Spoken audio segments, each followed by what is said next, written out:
Well, we welcome the visit. I have already welcomed the visit of the 6 Supreme Court judges who are spending the day in Manipur.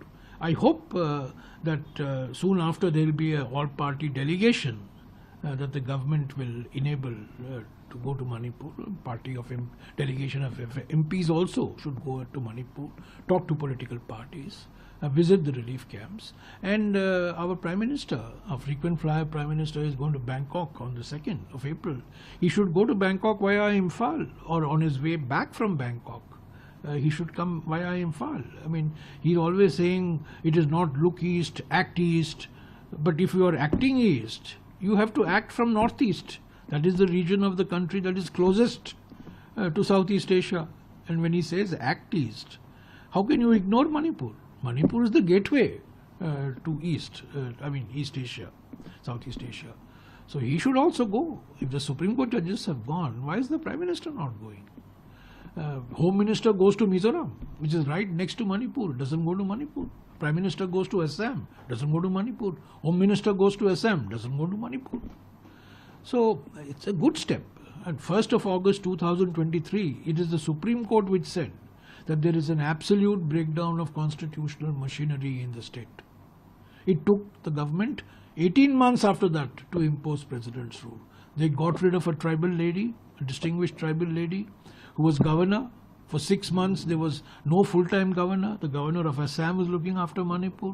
Then they appointed the retired Home Secretary as the governor. They imposed president's rule. There's been no change. Violence continues. Fear, suspicion, nervousness amongst communities continues. So, the situation, and it will take a long time for normalcy and harmony to return to Manipur. But we must have a collective effort in this area. What really puzzles me is that in February 2022, the BJP got a huge majority. The double-engine government got a huge majority in Manipur, more than a 2/3 majority. But within 15 months, Manipur began to burn, and there was this breakdown of constitutional machinery.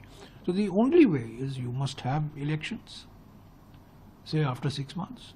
You must have elections not only to the assembly, you must also have elections to the ADCs, the autonomous district councils, 6 autonomous district councils in Manipur, for which elections have not been held since 2015.